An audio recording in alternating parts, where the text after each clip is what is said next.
Students, आज के class में आपका वेलकम है। और आज की क्लास में हम लोग वैद्युत आवेश के मूल गुणों के बारे में अध्ययन करेंगे।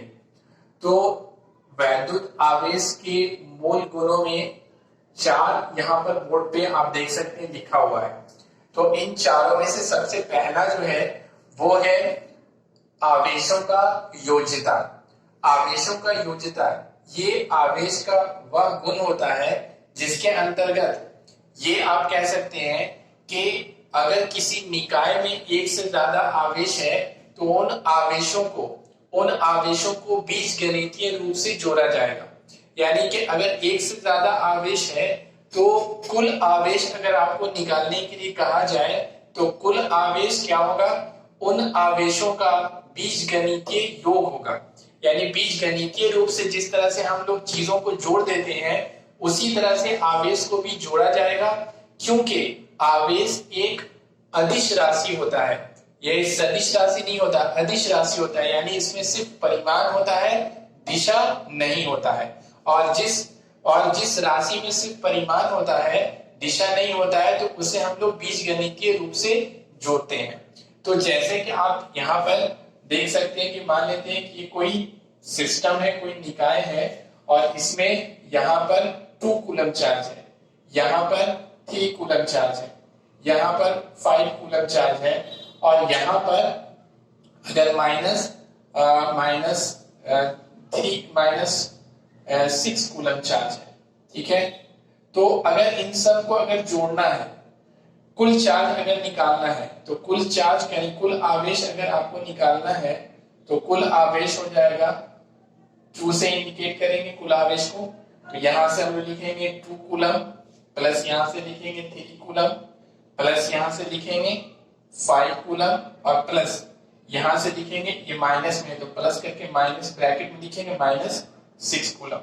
तो यहां से आपका हो जाएगा 2 को 3 से जोड़ेंगे तो 5 और फिर ये 5, तो ये हो जाएगा 10 कूलम। अब प्लस माइनस क्या हो जाएगा, माइनस प्लस -6 कूलम। तो Q बराबर आ जाएगा हमारा 4 कूलम। यानी कुल आवेश कितना आ गया, 4 कूलम आ गया। और किस तरह से निकाला गया, तो बीजगणितीय रूप से हम लोगों ने इस सब को जोड़ दिया। यानी अगर किसी निकाय में एक से ज्यादा आवेश है तो कुल आवेश निकालने के लिए क्या किया जाएगा, उन सारे आवेश को बीजगणितीय रूप से जोड़ दिया जाएगा। क्योंकि आवेश एक अदिश राशि होता है, इसमें केवल परिमाण होता है, दिशा नहीं होता है, इसलिए इसे बीजगणितीय रूप से जोड़ा जाएगा। यानी आवेश का यह गुण है कि आवेश एक अदिश राशि होता है। तो ये हमारा पहला गुण हो गया आवेश का। इसे कहते हैं आवेश का योज्यता। यानी आवेश एक अदिश राशि है, इसलिए इसे बीजगणितीय रूप से जोड़ा जाता है। अगर एक से ज्यादा आवेश है तो उसे बीजगणितीय रूप से जोड़ दिया जाएगा। दूसरा है आवेश का संरक्षण। आवेश का संरक्षण, अब दूसरा हम लोग देखते हैं कि आवेश का संरक्षण क्या होता है। तो आवेश का संरक्षण, ये जो गुण है आवेश का, ये कहता है कि आवेश को ना तो उत्पन्न किया जा सकता है और ना ही आवेश को नष्ट किया जा सकता है। केवल आवेश को एक वस्तु से दूसरे वस्तु में स्थानांतरित किया जा सकता है। आवेश को ना तो उत्पन्न किया जा सकता है और ना ही आवेश को नष्ट किया जा सकता है। केवल आवेश को एक वस्तु से दूसरे वस्तु में स्थानांतरित किया जाता है। यानी कि इसी को दूसरे शब्दों में हम लोग कहते हैं, यानी कि आप ऐसे समझते हैं कि पूरी दुनिया में जितना आवेश है उतना ही आवेश रहता है। ना तो आप उसको बढ़ा सकते हैं, ना ही उसके आप घटा सकते हैं। सिर्फ जितनी भी वस्तुएं दुनिया में उसी में आवेश एक में से दूसरे में, दूसरे से तीसरे में सबका स्थानांतरण होते रहता है। लेकिन कुल आवेश क्या होता है, फिक्स होता है, ना तो बढ़ता है ना तो घटता है।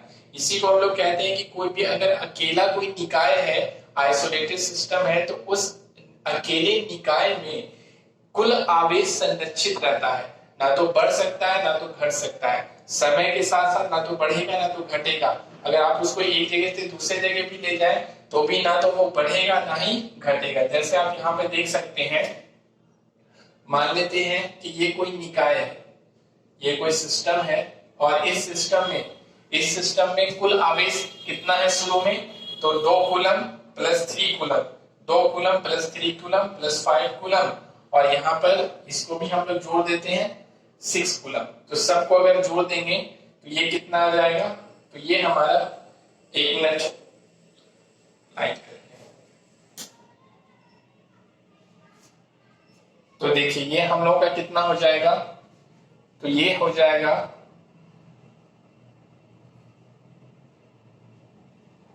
सबको अगर जोड़ देंगे तो 5 और 5 10 और 6 को जोड़ेंगे तो ये हो जाएगा 16 कूलम हो जाएगा। कुल आवेश इसमें अभी शुरू में 16 कूलम है। अब अगर मान लेते हैं कि ये जो निकाय है, इस निकाय को क्या करते हैं कि हिला डुला करते हैं और इसमें अंदर में आवेश का स्थानांतरण होता है।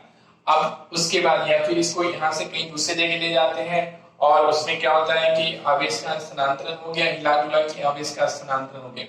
अब जो हमारा निकाय है, तो मान लेते हैं कि यही निकाय में अब यहाँ पर जो आवेश है वो 1 कूलम है और यहाँ पे आवेश है 4 कूलम और यहाँ पे अगर आवेश है आपका 3 कूलम। तो अगर कोई पूछेगा कि यहाँ पर कितना आवेश होगा, समझिए निकाय यही निकाय है। अगर आपसे पूछेगा कोई कि शुरू में इसमें 16 कूलम, कुल आवेश कितना था, 16 कूलम था। अब अगर इसको हमने हिला डुला किया, उसके बाद जो है अंदर में आवेश का स्थानांतरण हुआ और उसके बाद अगर कोई पूछेगा कि यहाँ पे बताइए कितना होगा, तो देखिए किसी भी निकाय का कुल आवेश संरक्षित रहता है। अंदर में आवेश का स्थानांतरण जरूर होगा लेकिन कुल आवेश कितना होगा, फिक्स होगा, संरक्षित होगा, ना तो बढ़ेगा ना तो घटेगा। तो कुल आवेश कितना था, 16 कूलम था। तो ये सब मिला के 16 कूलम ही होगा। तो यहाँ पे हम लोग कैसे निकालेंगे, तो लिखेंगे यहाँ से लिखेंगे 1 कूलम प्लस यहाँ से लिखेंगे 4 कूलम प्लस यहाँ से लिखेंगे 3 कूलम और प्लस यहाँ कर देंगे Q और इक्वल टू कुल आवेश कितना होगा। तो निकाय का कुल आवेश संरक्षित रहता है, ना तो बढ़ सकता है ना तो घट सकता है। तो शुरू में कितना था, 16 कूलम था, तो ये सब मिला के फिर 16 ही कूलम होगा, ना तो उससे बढ़ेगा ना तो घटेगा। और यहाँ से 4 को x में जोड़ेंगे तो 5 और ये 3 8, तो 8 कूलम प्लस Q बराबर हो जाएगा 16 कूलम। तो यहाँ से हम लोग देख सकते हैं कि इसको इधर लेके जाएंगे तो Q बराबर हो जाएगा 16 कूलम और माइनस 8 कूलम। तो ये कितना आ गया, 8 कूलम। यानी यहाँ पर आवेश कितना होगा, 8 कूलम होगा। फिर सबको आप जब जोड़ेंगे तो फिर 16 आ जाएगा। 4 और 1 5, 4 को 1 में जोड़ेंगे तो 5 3 8 और 8 8 16। देखिए 16 इसमें भी है, यानी इसमें भी 16 कूलम है और इसमें भी कितना है, 16 ही कूलम होगा। क्योंकि निकाय का किसी भी सिस्टम का कुल आवेश संरक्षित रहता है, ना तो बढ़ता है ना तो घटता है। अंदर में स्थानांतर हो, जैसे पूरी दुनिया का आवेश संरक्षित है लेकिन बहुत सारा वस्तु है इसमें, तो वस्तु में एक वस्तु से दूसरे वस्तु में स्थानांतरण जरूर होगा आवेश का, लेकिन कुल आवेश संरक्षित रहेगा, ना तो बढ़ेगा ना तो घटेगा। तो इस तरह से किसी भी निकाय का कुल आवेश क्या होता है, संरक्षित रहता है। इसको याद रखना। या फिर दूसरे शब्दों में हम लोग कहेंगे कि आवेश को ना तो उत्पन्न किया जा सकता है और ना ही आवेश को नष्ट किया जा सकता है, केवल आवेश का स्थानांतरण एक वस्तु से दूसरे वस्तु में होता है। इसे कहते हैं आवेश का संरक्षण। अब हमारा 2 हो गया। तीसरा गुण क्या होता है, आवेशों का क्वांटमीकरण। क्वांटमीकरण क्या होता है कि देखिए आवेश जब भी किसी वस्तु पर होगा तो किसी वस्तु का कुल आवेश वो हमेशा, किसी वस्तु का कुल आवेश जो होगा वो हमेशा मौलिक आवेश के पूर्णांक गुणज होगा। मौलिक आवेश का पूर्णांक गुणज होगा। मौलिक आवेश को किससे सूचित करते हैं, ई से। हम लोगों ने इससे पहले वाले क्लास में पढ़ा था। तो मौलिक आवेश का क्या होगा, पूर्णांक गुणज होगा, यानी n से मल्टीप्लाई करेंगे। n क्या है, पूर्णांक है जहां पर।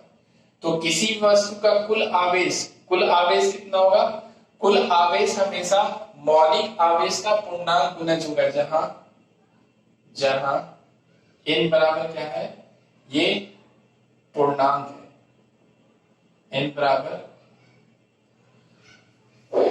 पूर्णांक है, ये हो जाएगा प्लस माइनस, इसका मान होगा 1 या प्लस माइनस 2 या प्लस माइनस 3, इस तरह से होगा। तो देखिए यहाँ पर यानी कि किसी वस्तु पर कुछ भी आवेश हो जाए ऐसा संभव नहीं है।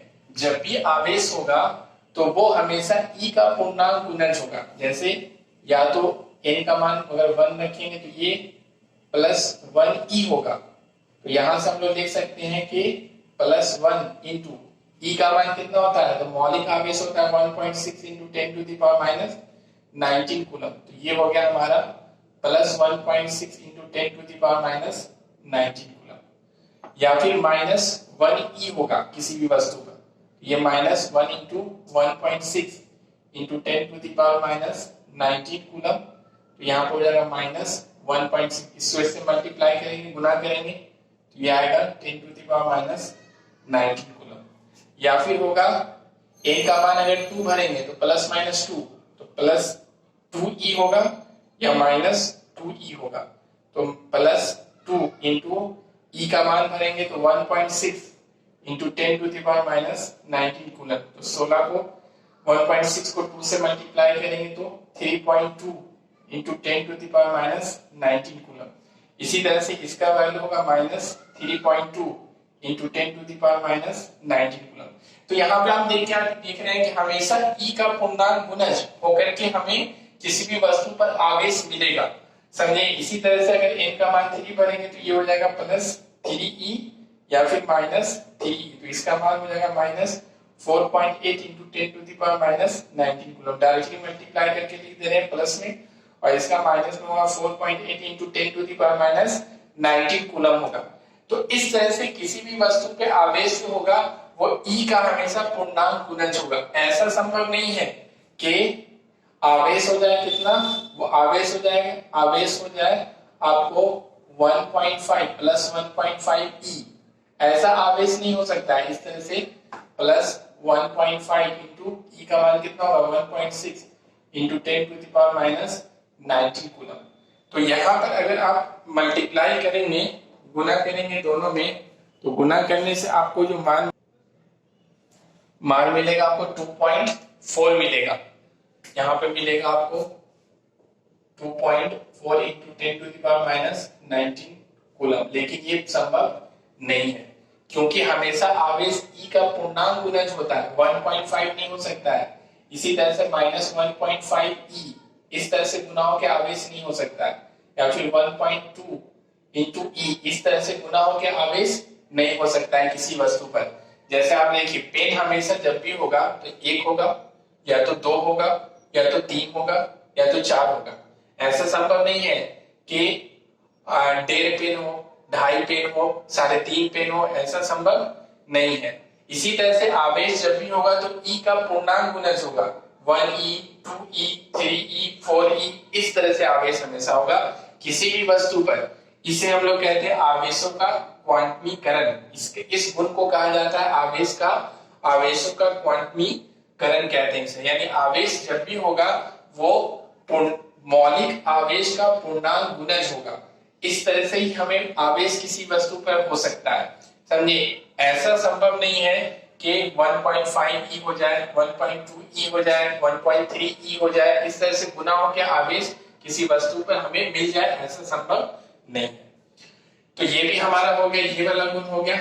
चौथा गुण है आवेशों का सापेक्षतावाद। सापेक्षतावाद क्या होता है कि ये आवेश का वह गुण है जिसके तहत क्या होता है कि आवेश किसी भी कण का आवेश वो कण के चाल पर निर्भर नहीं करता है, कण के चाल पर निर्भर नहीं करता है। तो आवेश का सापेक्षतावाद ये कहता है कि आवेश यानी किसी कण का आवेश उस कण के चाल पर निर्भर नहीं करता है।